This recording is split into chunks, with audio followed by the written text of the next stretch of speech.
Hello everyone. আজি আপোনালোকৰ বাবে এটা খুবেই সোৱাদ লগা পিঠা ৰেচিপি লৈ আহিছো আৰু লগতে আপোনালোক সকলোকে আকৰবা আদৰণি জনাইছো আসামিজ কিচেন চেনেললৈ। আজিৰ এই পিঠাটো খুবেই ধুনীয়া ৰসাল আৰু মচমচীয়া হয় আৰু একেবাৰে কম বস্তুৰে আপোনালোকে এই পিঠাটো বনাব পাৰিব। আশা কৰোঁ আপোনালোকে আজিৰ এই পিঠা ৰেচিপিটো নিশ্চয় ভাল পাব। তেনেহলে ভিডিঅটো শেষলৈকে চাই থাকিব। আজি পিঠা ৰেচিপিটো বনাবলৈ মই ব্যৱহাৰ কৰা ইনগ্ৰেডিয়েন্টছখিনি আপোনালোকে স্ক্ৰীনত দেখিবলৈ পাইছে।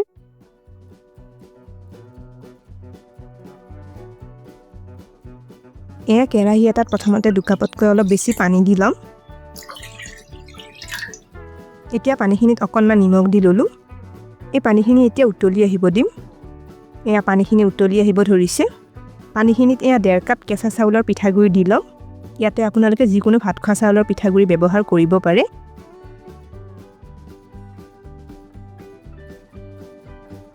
এতিয়া ইয়াতে 2 চামুচ ময়দা দি ললো।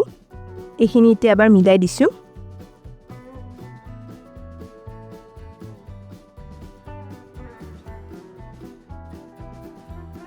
এতিয়া এয়া কেৰাহী ঢাকনিখন লগা পিঠাগুৰিখিনি 2 মিনিটমান গেছৰ কম জুইত ৰাখি দিম। 2 মিনিটমান পিছত ঢাকনিখন আঁতৰাই ললো। এতিয়া পিঠাগুৰিৰ মিশ্ৰণটো ডাঠ হৈ অহালৈ এইদৰে লৰাই থাকিম। এইখিনি গেছৰ একেবাৰে কম জুইত লৰাই আছো। এইখিনি এতিয়া আটা মঠাৰ দৰে লাৰু লাৰু হৈ অহালৈ লৰাই থাকিব লাগিব।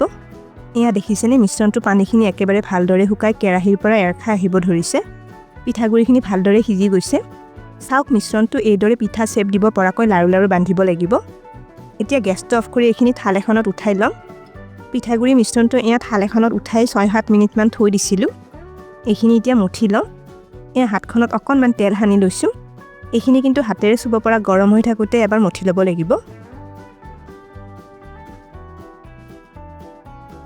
এয়া চাওক পিঠাগুৰিখিনি মই মিহিকৈ মুঠি ল'লোঁ। এই পিঠাখিনি এতিয়া শেপ দি ল'ম। হাতত অকণমান আকৌ তেল সানি লৈছোঁ।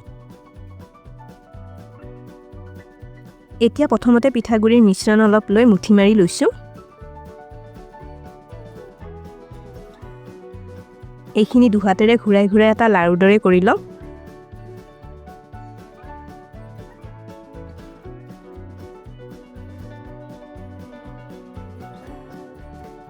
এতিয়া লাৰুটো এইদৰে হাতৰ তলুৱাৰে হেঁচি অলপ চেপেটা কৰি লৈছোঁ।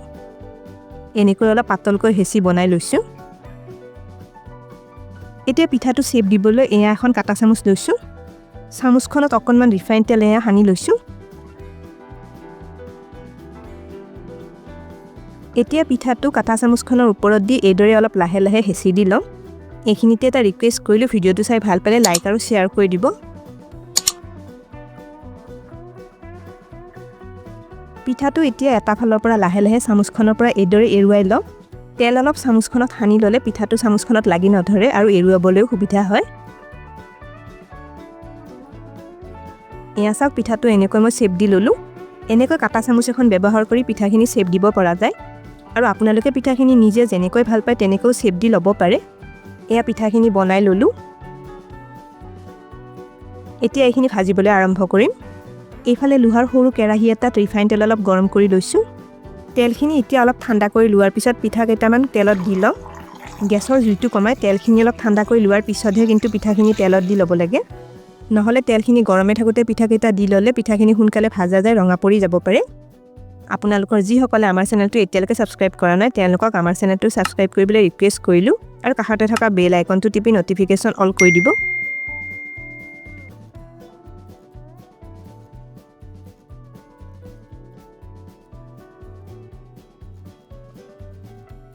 এতিয়া এই পিঠাকেইটা লগে লগে হেতাৰে লৰাই দিব নালাগে, নহ'লে এইখিনি ভাঙি যাব পাৰে।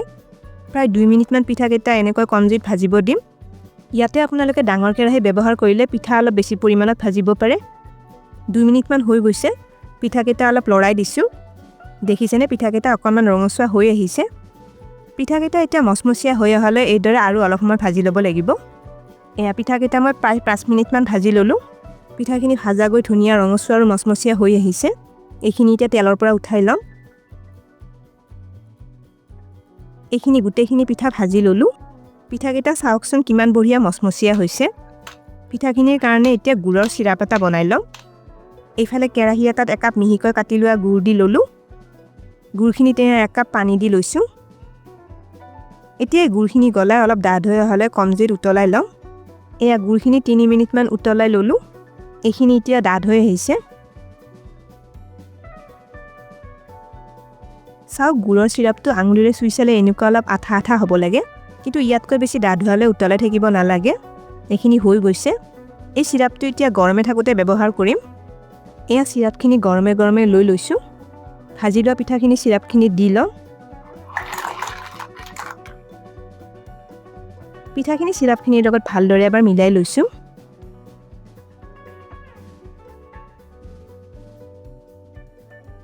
এইখিনি 2 মিনিটমান চিৰাপটোত এইদৰে ৰাখি দিম। 2 মিনিটমান পিছত চিৰাপটোৰ পৰা পিঠাখিনি উঠাই লৈছোঁ। চিৰাপখিনি গৰমে থাকোঁতে পিঠাখিনি দি লোৱাৰ বাবে চিৰাপখিনি লগে লগে পিঠাখিনিৰ ভিতৰলৈ ধুনীয়াকৈ সোমাই গৈছে। এই পিঠাটো খাবলৈ যে খুবেই সোৱাদ লগা, মচমচীয়া আৰু ৰসাল হয়, আৰু এই পিঠাটো 4-5 দিনলৈ ভালে থাকে। আৰু এই পিঠাটো ভাজি আপোনালোকে প্ৰায় 15-20 দিনলৈ এয়াৰটাইট কণ্টেইনাৰত ভৰাই থৈ দিবও পাৰে, আৰু যেতিয়াই বিচাৰে গুড়ৰ চিৰাপ এটা বনাই চিৰাপত দি লগে লগে খাব পাৰে। তেনেহ'লে আজি পিঠা ৰেচিপিটো কেনে পালে কমেণ্ট কৰি নিশ্চয় জনাব। ভিডিঅ'টো শেষলৈকে চোৱাৰ বাবে অশেষ ধন্যবাদ জনালোঁ, আৰু ভিডিঅ'টো ভাল পালে লাইক আৰু শ্বেয়াৰ কৰি দিব। স্ক্ৰীনত দেখা পোৱা ৰেচিপিকেইটা চাবলৈ মই ৰিকমেণ্ড কৰিলোঁ। ভিডিঅ'কেইটা চাবলৈ ৰেচিপিটোৰ ফটোখনৰ ওপৰত ক্লিক কৰিলেই হ'ল। তেনেহ'লে আজিলৈ আহিছোঁ, আকৌ লগ পাম আৰু এটা নতুন ৰেচিপি ভিডিঅ'ৰ সৈতে।